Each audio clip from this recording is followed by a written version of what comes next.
Okay. Hello, everyone. My name is Gertrude Smith. I'm from Seaside, California. And this afternoon, we're coming to present to you a discussion on the police presence in schools and why that should be reduced and actually removed. Um, so let's get started. So, um, we have a little bit of literature that we've been studying. Um, and there's a campaign called Counselors Not Cops, ending the regular presence of law enforcement in schools, that's been put on by Dignity in Schools. And I'm just going to read a few of the facts that they've presented, or the goals, I should say. Um,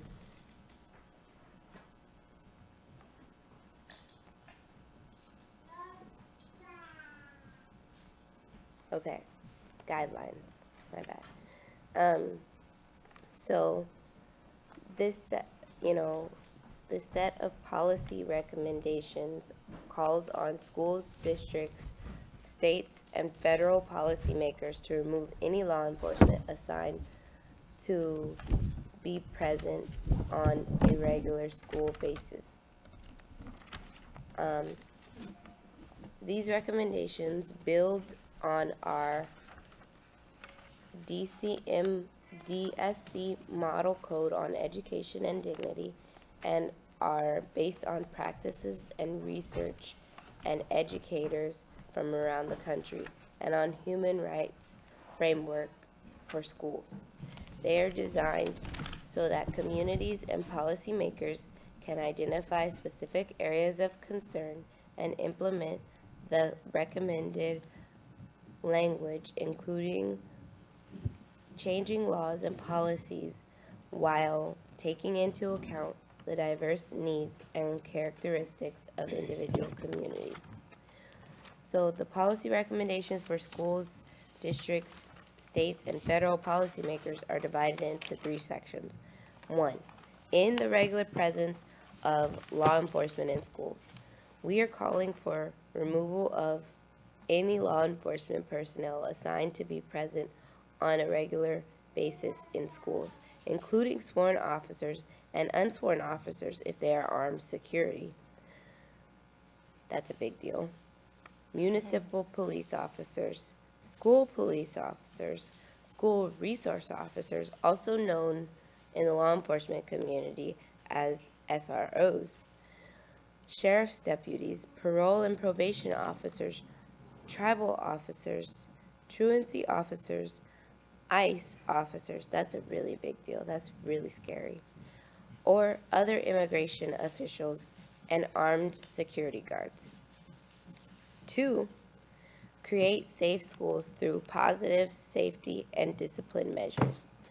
Instead, school staff trained to ensure safe and positive school climates, such as community intervention workers, peace builders, behavior interventionists, transformative or restorative justice coordinators, school age transformative and restorative justice coordinators could be so many people.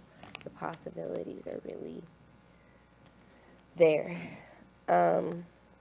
School aides, counselors, and other support staff can and do prevent and address safety concerns and conflicts. And even students do. I know I did when I was in high school. I was big on peer mediation and restorative justice. These staff monitor school entrances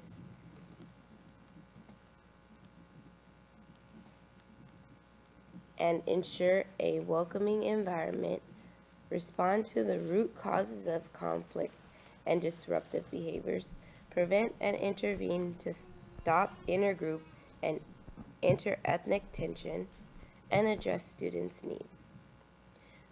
3. Restrict the role of law enforcement that are called into schools. On those rare occasions when it is appropriate for law enforcement to enter a school building, there should be agreements with police departments that limit the cases when law enforcement can be called into a school, with particular safeguards in place to ensure students' rights to education and dignity are protected.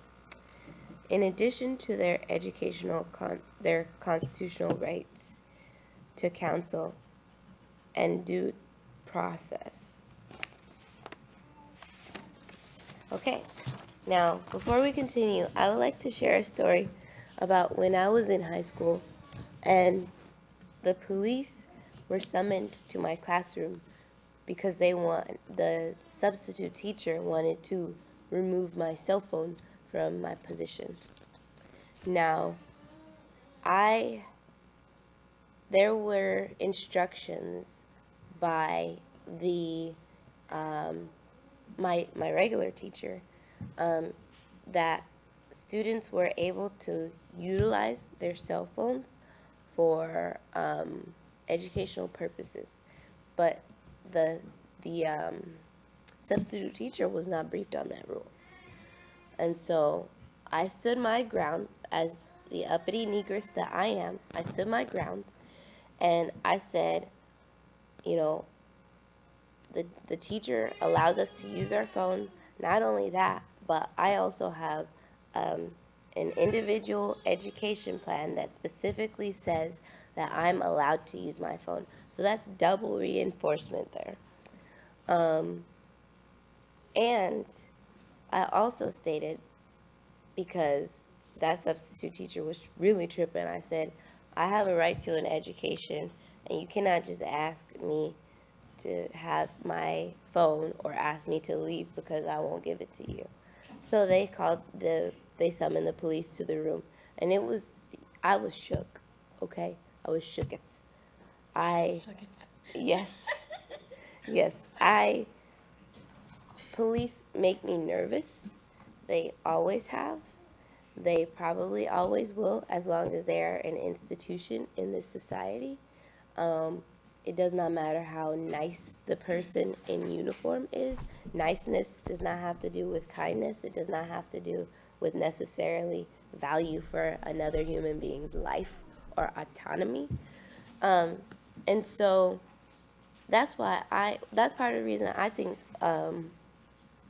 it's problematic for police officers to be in schools, because why should you come to a class to just try and remove a cell phone? Yeah, and to interject fear into a student because they're standing their ground and daring to, buck up to authority that was faulty anyway. Anyways, so that was my little story. So you already know my perspective on it just from that. That's a little context to where. So here's some other literature. Yeah, the cops were not necessary there. Their presence weren't necessary in that situation, or probably any situations involving school students. Like I said, I have literally broken up fights at schools, and like the kids would end up like hashing out the issue that it was. I remember one time, I think these two girls were fighting over a dude, and then they both like agreed that it wasn't worth it. So, anyways, cops are needed. So this literature is called The Right to Remain a Student, How California School Policies Failed to Protect and Serve. This report was compiled thanks to the ACLU of Southern California. It was written by Linnea Nelson, staff attorney for the ACLU of Northern California, Victor Lung, deputy director of advocacy / staff attorney for ACLU of Southern California, and Jessica Cobb, PhD. The editor was Sylvia Torres Guyen, Director of Education Equity. Research assistance was provided by Raymond Barajas Jr., Ann Busaka Ryan, Alexandria Fletcher. Okay, I won't get into the details of all of that, but I will say that funding for the research for the grant came from the California Endowment, which is no surprise, of course, and the Wallace Alexander Gerbaud Foundation, as well as the Libra Foundation. So it basically, it's a report from the student's perspective of having to go to school every day with armed guards, whether they were sworn officers or unsworn officers, whose basic goal there is to intimidate them, no quotations, I was doing quotes prematurely, intimidate them into being good kids. You know, a good kid is entirely subjective, especially if it's a narrative that's being purported by the dominant, the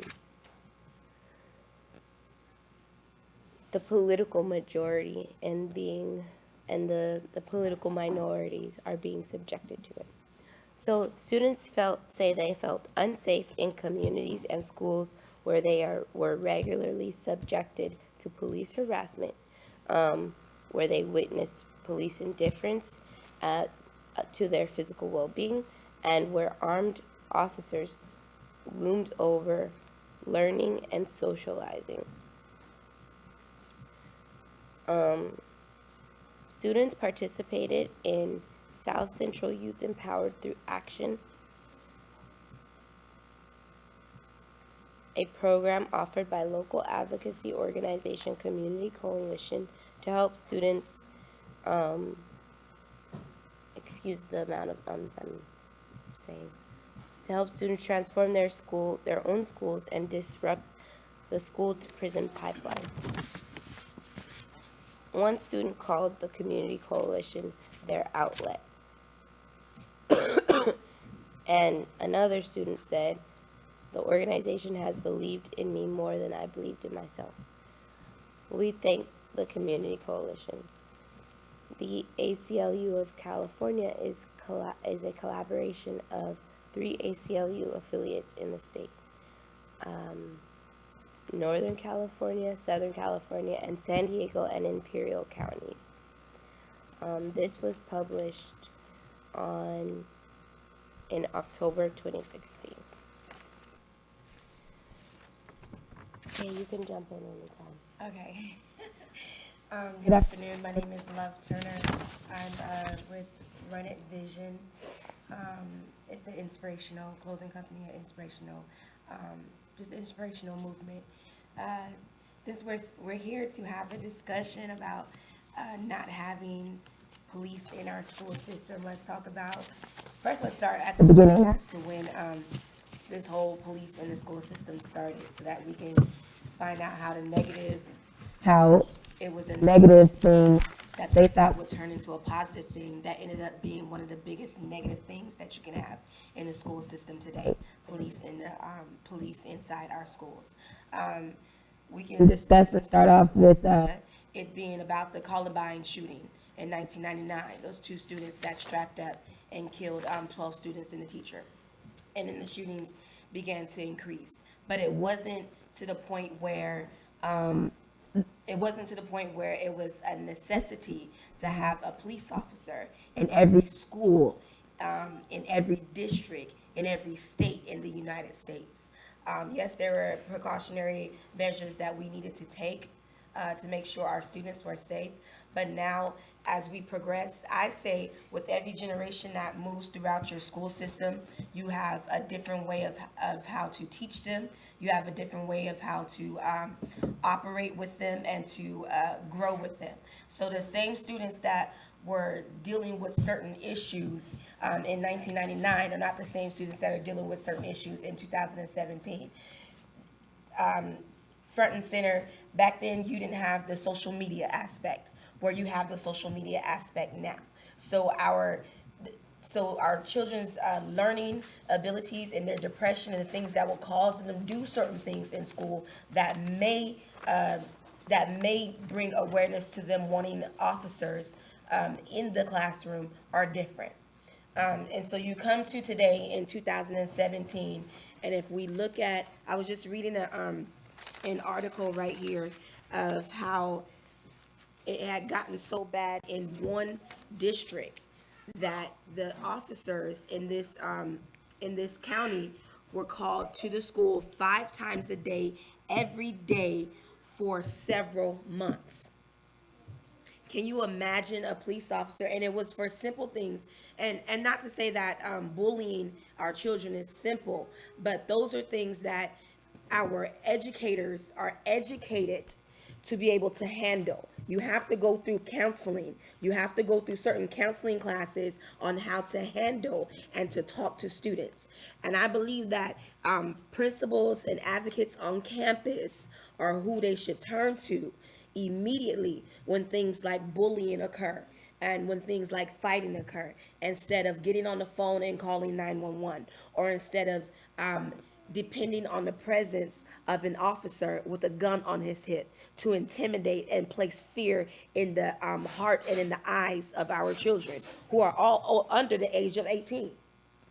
So now you've placed this officer inside our school system, and now everywhere that teen goes, they're fearful.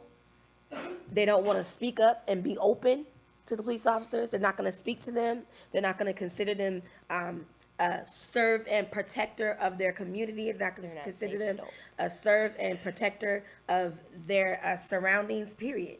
Because you've already frightened them in the school system.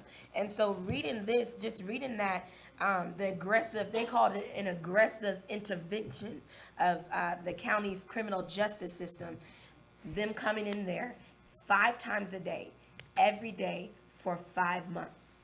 So now let's move to our future. We put them in the school system because we had that problem with school shootings. I think we've had about 10 school shootings in the past decades, in the past 2 decades since then. Some of them have been really horrible, but now we're coming to the point where it's a consistent amount of social media posting of police officers being aggressive with students. I mean, putting students in chokeholds in middle school. There is no reason why, there is no reason that you can give me that is valid enough for a grown man to wrap his arms around a 13-year-old or a 12-year-old because he felt that the words coming out of that child's mouth was disrespectful. None. There is no, a mother who is used to the disrespect of her child is not about to wrap her arms around their neck and put them in a chokehold and tell them to be quiet. Don't talk to me like that. I'm the person of authority. You are to listen to everything that I tell you to do. So you have incidents like this going on constantly statewide and countrywide throughout the United States. And we would never know this. We would never know this had not we have these students in our schools with cell phones videotaping the aggressiveness of these police officers and what they call them. And for some of them who don't have police officers in the school system, they call them school resource officers. So they don't have the badge, but they still have that walk of authority. They still have the gun. That is It's not like an official like county police officer, like Seaside police officer or Salinas police officer. But that's what the school resource officers are. Well, educate me. But you have these individuals in the school who are intimidating and now thinking that, I want to say, and I could be, Hold on, before you get too far. School resource officers, or SROs, are the SROs, yeah. number one reason why we are here having this discussion today. Because they are the sworn, badged, and gunned officers who are permanently assigned to schools. So they're Like, not that's like- their job. Like, they're their not like- full-time job is to be at that school. Or to be Okay. at, or to rotate schools. Are they employed by the city or? They're employed by the city. Okay, so they're, okay, Yeah. so, yeah, we want them out of the school. Yeah. Because you're getting, like I said, half is paid by the school, and the fact that schools want to even pay for officers. When there's so many other things in curricula that those funds could be going Exactly. to. They can even be going to people that can counsel and help in these situations instead of using someone with a gun. But to go back to the videotaping of these officers being aggressive, and I was gonna say, and I don't want to be so forward as to use this word, but we have these men and women in the school system who literally think that they are gods. Obey me. That's the number one rule. You obey me. I have this uniform on. When I say shut up, you shut up. When I say move, you move. Blind compliance. When I say do this, you do this. I don't care what you say. I don't care what you do. You obey me, period. No matter what. Blind compliance. And that is not the type of authority that we need controlling our students.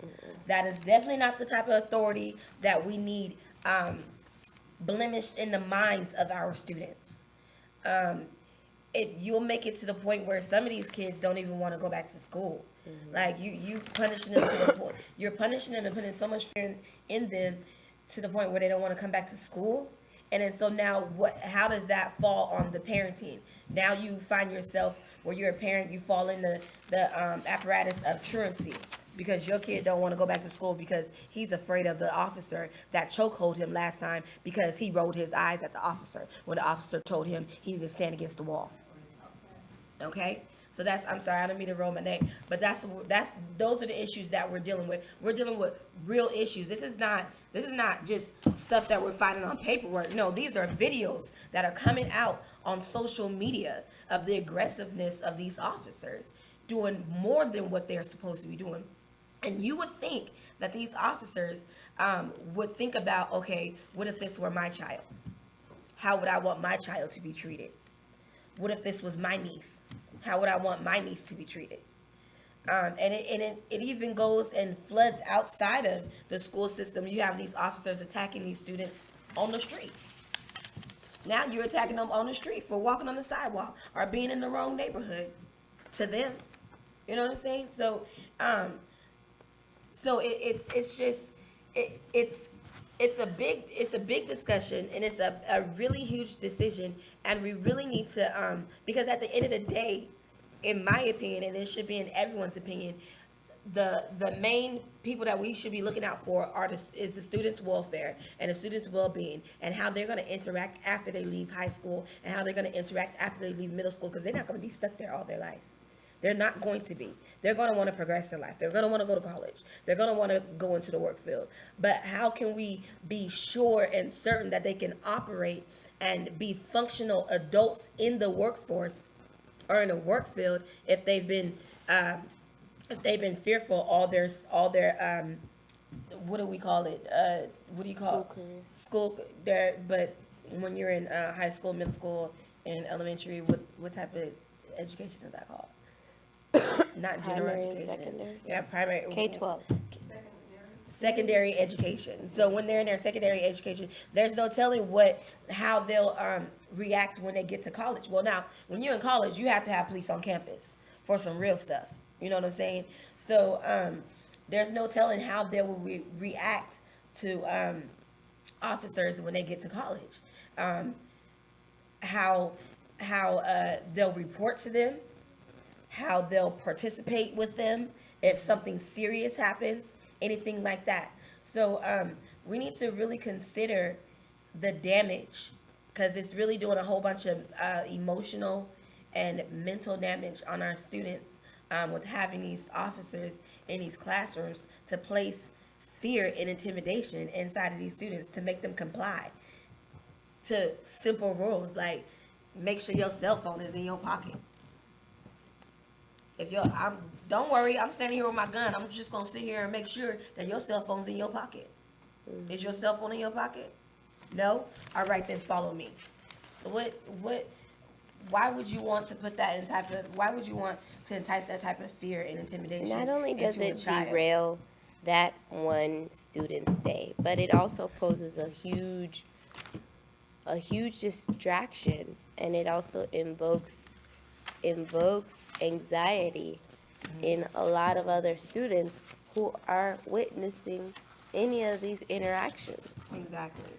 And so it's just unnecessary distress all around, is what I would like to say.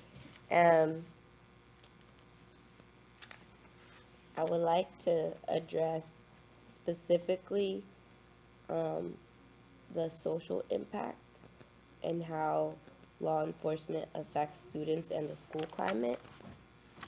And I would like to, hold on. Can you ever even build trust Okay, so here, with the SROs?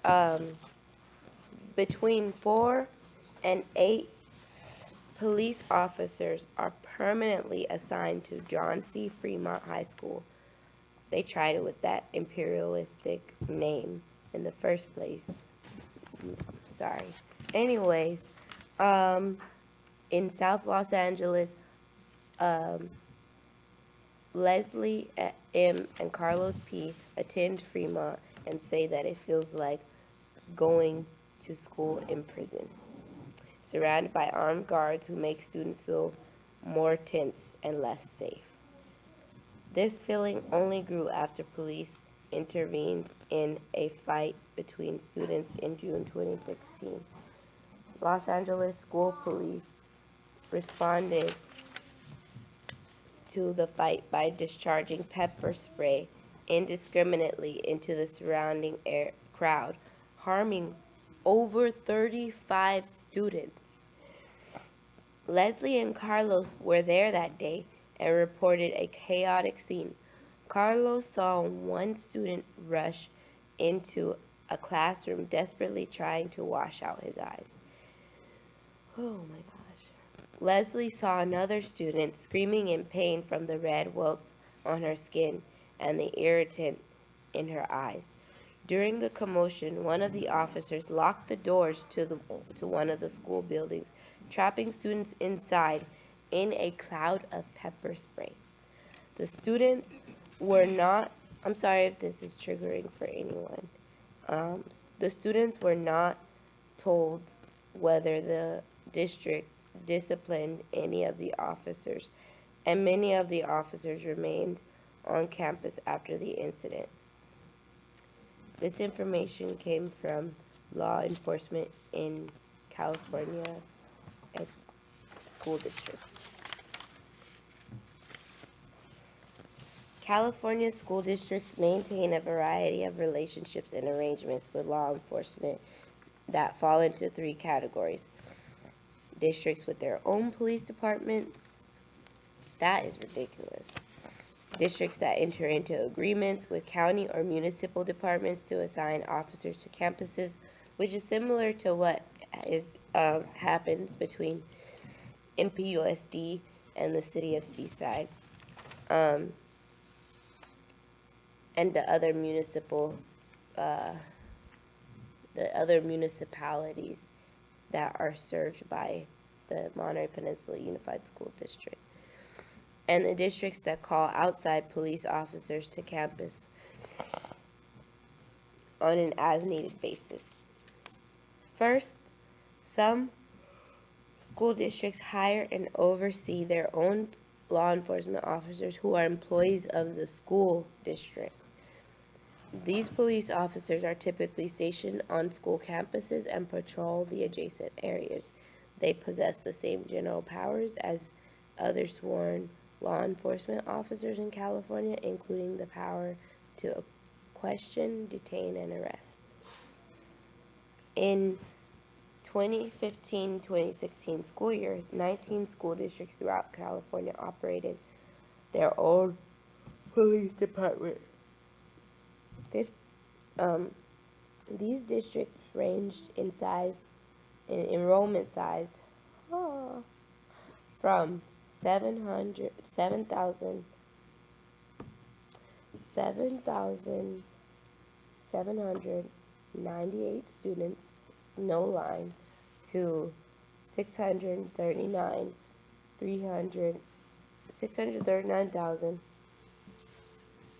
you know how to count?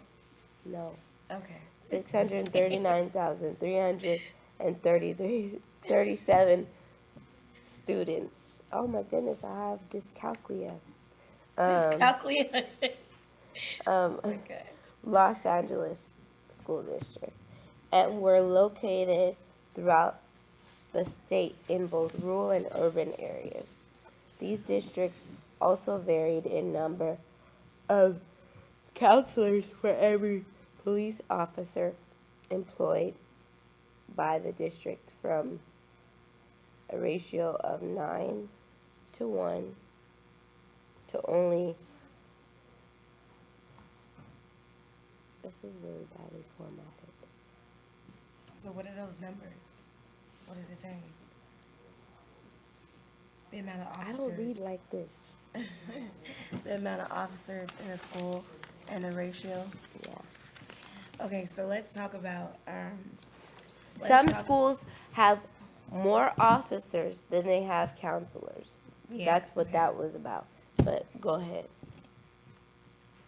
I was gonna say, let's talk about have we, and also how we have created a pipeline to prison from our schools. I'm just now reading Times report. It says that Times reports that students who have had such run-ins with the law enforcement become inherently more likely to drop out of school, struggle for employment, and spend their lives in and out of jail. In far too many instances, the minor offenses that lead students to run-ins with the SORs pale in comparison to the lifelong punishments dealt to them. So, because the fear that we place on our students with having these officers inside of the school system, it makes them want to drop out. Not a lot of students are emotionally strong enough to deal with having to face an aggressive presence every day. Some you got to understand that every child is not built the same, and a lot of children aren't built like robots. So you have these kids who cannot mentally and emotionally handle the presence of that aggressive force every day with coming to school, to the point where they're dropping out. And when a student drops out of school, say they drop out of school at 16, okay, what exactly can you do at the age of 16 after dropping out of high school? What's available for you? Pretty much nothing, because in order to work, you have to have your work permit from the school to prove that you can do your classes and the work study. So if you don't have that available, then now you at home all day, and then you have a parent that's like, okay, you can't be at home all day, or you have a parent who thinks that you're going to school, so now you have to think of something to do throughout the day, and then you find yourself maybe starting some illegal activities. And so now you don't start these illegal activities, what causes you to be in and out of the juvenile hall. But then now that you're in and out of juvenile hall, you have created a pattern for your life, and you don't know anything else but to do illegal activities, all because you were faced with an aggressive force every day coming to school, to the point where you cannot emotionally handle it, mentally handle it, or even handle it when you're trying to do your study. Maybe it was a trigger every time they tried to study and do their homework. Maybe it was a trigger every time they sat in front of the classroom and tried to listen to the teacher. Maybe that trigger of knowing that this individual was outside this office or outside this door, intimidating them and producing fear inside of them. Maybe that was a trigger for them, and they just couldn't handle it every day. Like I said, each child is different. Each child's brain operates differently. How they move emotionally, how they move physically, how they move, I would say spiritually, even too, mentally. They're all different. So some of these children cannot handle the presence of these aggressive officers that are in there. And I'm not gonna say that every officer is aggressive, but show me a video of an officer today that is in school that has went viral where he has placed or she has placed a positive impact in the life of the students around them. I need that because there are students who are going to videotape that. They are, if it's out there and if it's available, if there's proof. But right now, all we have is just these violent ones that are out here who are literally laying hands, who are literally body slamming students, who are literally shoving students, who are literally chokeholding students on campus. We're going to take a comment from the audience.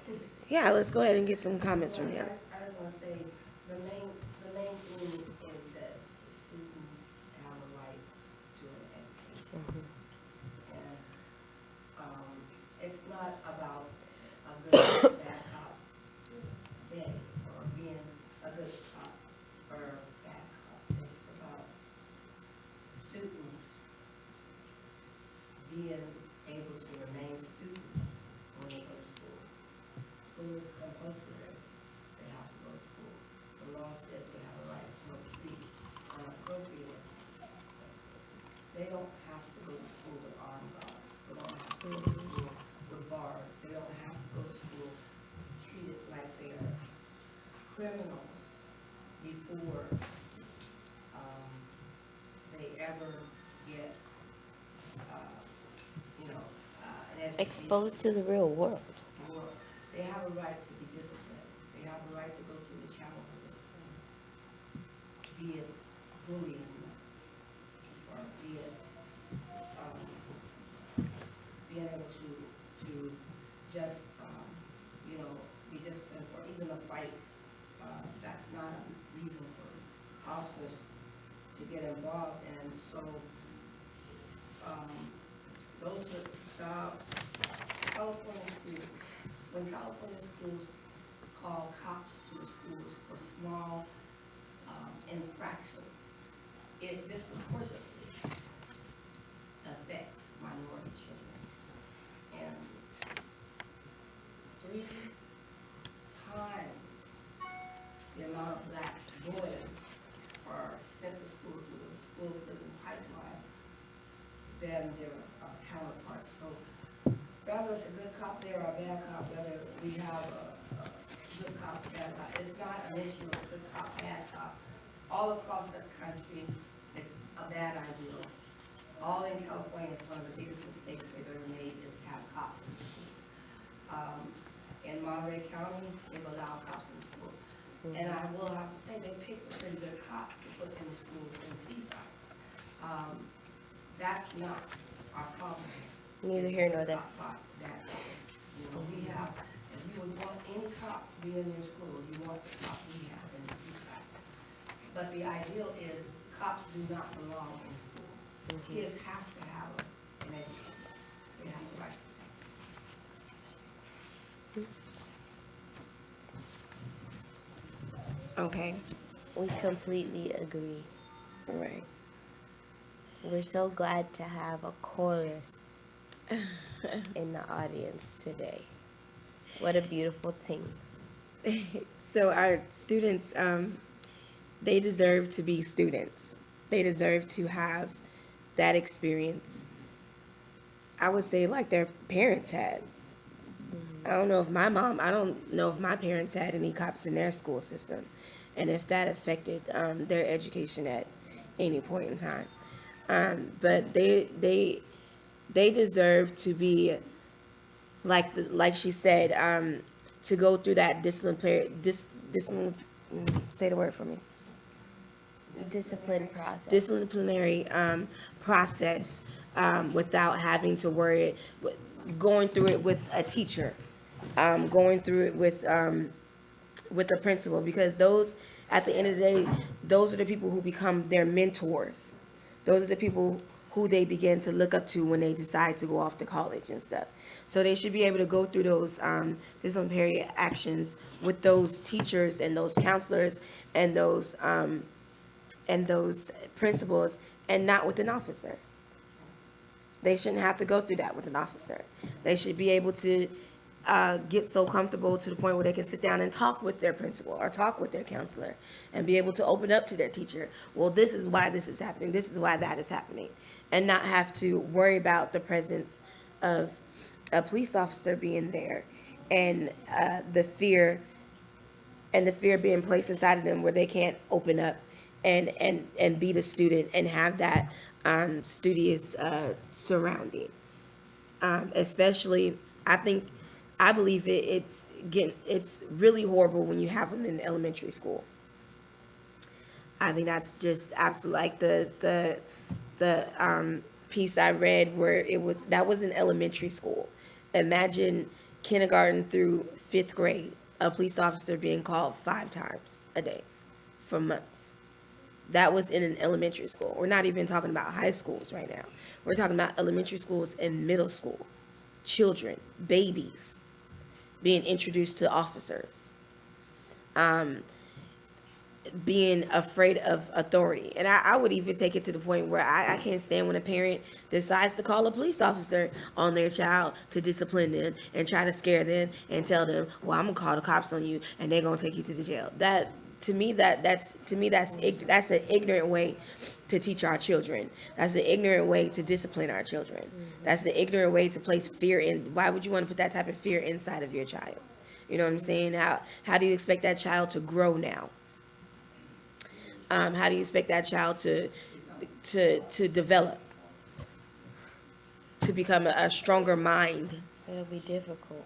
You know, that's really different. That's a strain on your mind. That's a strain on what you believe that you can do when you have that type of fear inside of you. So I don't even agree with things like that. That's seeing viral videos of parents doing that. It's just irking. But we're talking about the severe presence of these officers being in elementary. I can't wrap my brain around them being in elementary classrooms, standing there to be a force in a 2nd grade class with 6-year-olds and 7-year-olds, to be a force to reckon with.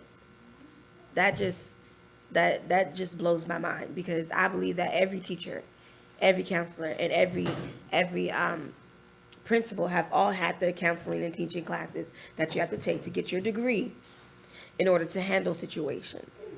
You don't need to call a cop every time.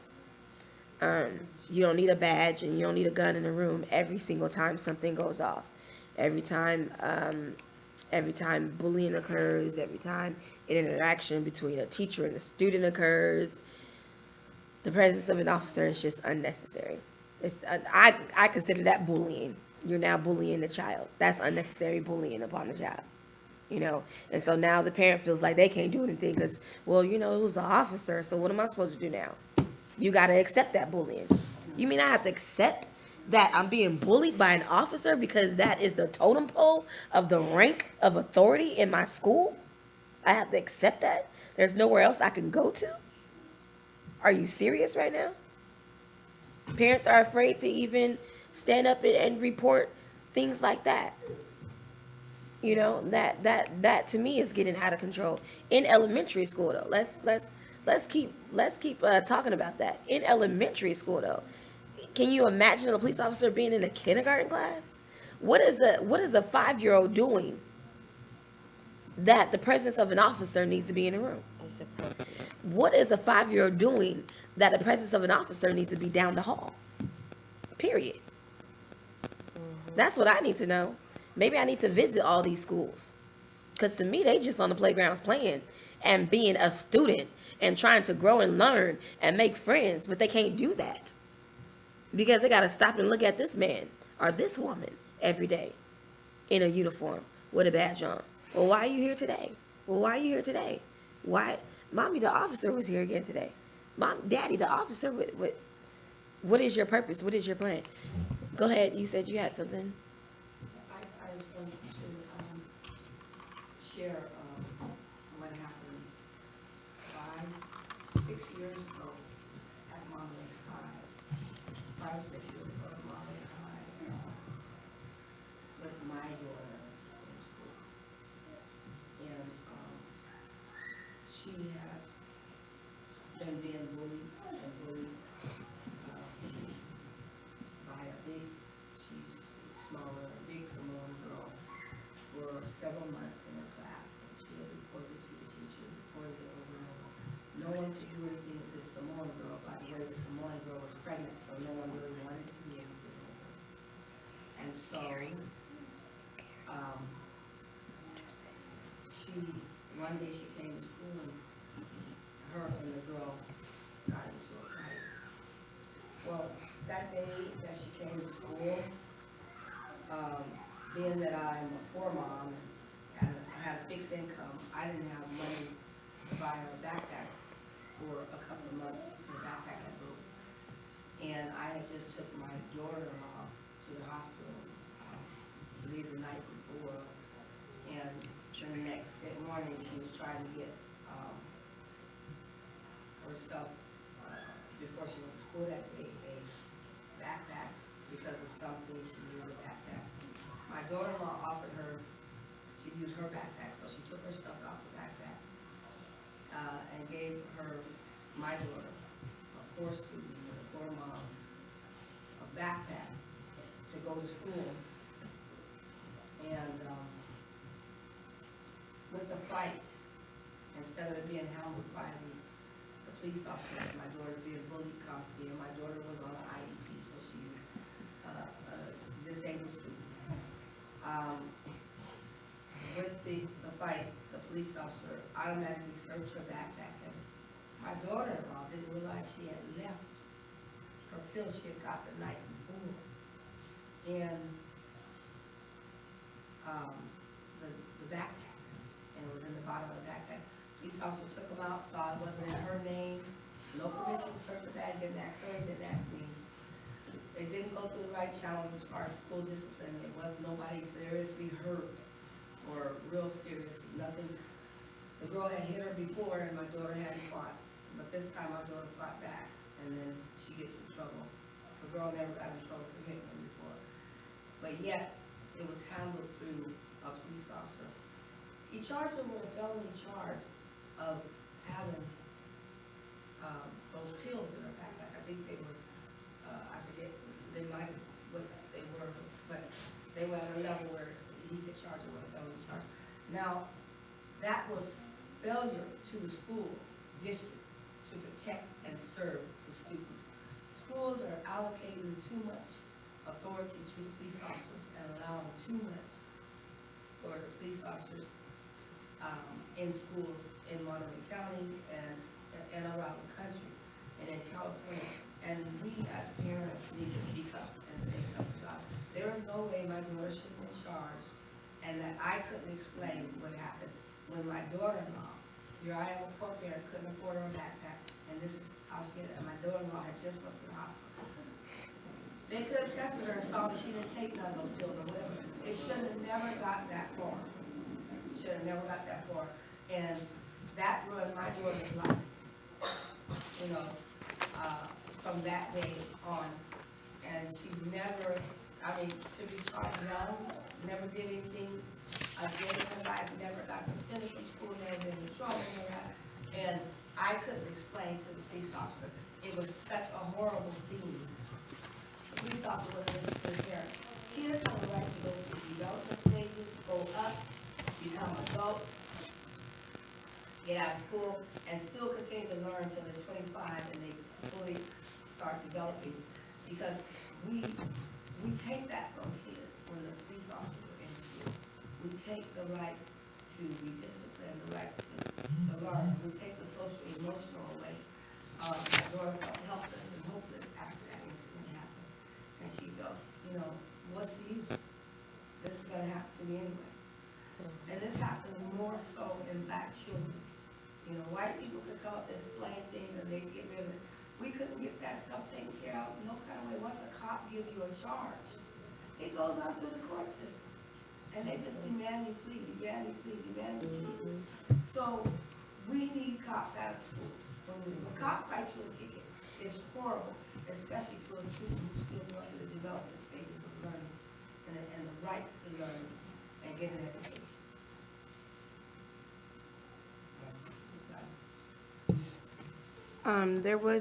I was reading. Thank you for sharing that. Thank you very much. I think it was really, I think the word is poignant, and necessary. The word is poignant and necessary for you to share. Thank you. I was reading an insert. I'm reading this insert right here on building trust in the community, or building community trust. And one of the concerns of the superintendent, of one of the superintendents, his name was Dr. Strader Blankenship, was that SROs didn't need to step in on school-related issues. Something that she was explaining there, a fight, that's a school-related issues. But their only hand should be in legal issues. Well, at what point do you know if it's a legal issue? You know, and it shouldn't even get to the point where you would consider it a legal issue unless someone's being physically harmed at school. But it got to the point where they had to sit down and have several meetings to remind the SROs you're there to protect them from certain things like guns in the school, not from simple school-related issues that included fights, that included interactions between a student and a teacher, or that included interactions between a student and an authoritative figure on the campus. Those were school-related issues. And that was in this district. I'm not sure what district it was in, but the superintendent brought that up, and he said he had a real big problem with that. And he noticed that, he noticed the effect of the presence of the SROs on the campus and how it was affecting his students, where they would constantly get, because you're going to have school fights at school, where they were constantly getting involved in things like school fights, or they were constantly getting involved in things like arguments that may have or may not have ended up in school fights, but now you've made it a real big thing and turned it into a legal issue when it should never have been a legal issue. Mm-hmm. It should not be a misdemeanor to get into an argument with a co-counterpart at school. It should not be a misdemeanor to have a discussion back and forth, to disagree with your teacher and her have to send you to the office. That shouldn't turn into a misdemeanor or any type of offense on your record, like we were saying. But this insert says, headlines and viral videos make it impossible for us to honestly deny the high level of tension that persists between police officers and residents in too many communities. This is especially true in Black and Hispanic neighborhoods. Evidence of racial bias in school policing threaten only to inflame these tensions, especially as children are conditioned to distrust police officers from an early age. So you have, and of course, I think, and I really do dislike when people say it's not a race issue, let's not make it a race issue. We will never live in this world. It's always about race. We will never live in this world where it's never a race issue, because at the end of the day, we are all different races. So for you to sit here and think that nothing ever is a race issue just makes me realize that you are absolutely invisible. You are absolutely an alien, and I don't think you know what race you are. Boom. I don't think you know what race you are. I really don't, because if I'm Black and you white, then you white and I'm Black. So that's a race thing right there. Period. It don't have to be a negative thing, but don't sit here and make it seem like it's not a race thing. So if you think that no issue ever has to do with race, then you're an alien. And I need to know what planet you came from. so that we can address your issues and help you out, so we can welcome you to Earth and the things that we, as different nationalities and races, deal here in this space. That's it. We just want to help you there. Go ahead. To add, because, I'm sorry, yeah, excuse me. You're opinionated. I had to take Yeah, some we get it. No, I had to take some medicine because I'm in a lot of pain. But I want to add that, my daughter had to leave school, was scared to death, never wanted to step foot back at Monterey High, not even to graduate. She had to go to the hospital, and she was in the hospital for a month. It destroyed her so. And she had to graduate through hospital medical, is the doctor's recommended, and the therapist.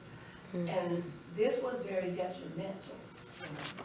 Very, it made her not even feel that I could protect and serve her properly. The school definitely couldn't. She never wanted to ever step foot back at Monterey High again. So people need to know that these things are devastating to children.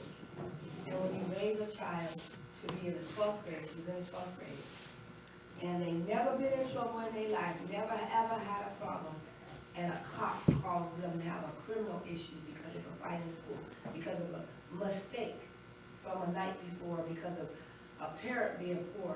All those things lead up to cops don't need to be in school. I like your shirt, by the way.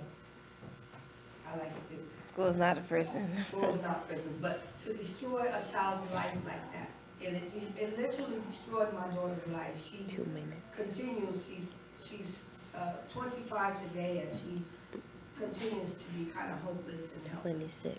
So, about things. And just to bring our alien conversation back, because I know it's, especially today, because we're getting ready to run out of time, and we're getting ready to close it up. But, and this is definitely a two-part fold. So we were just introducing the subject of, are we leading our children into prison?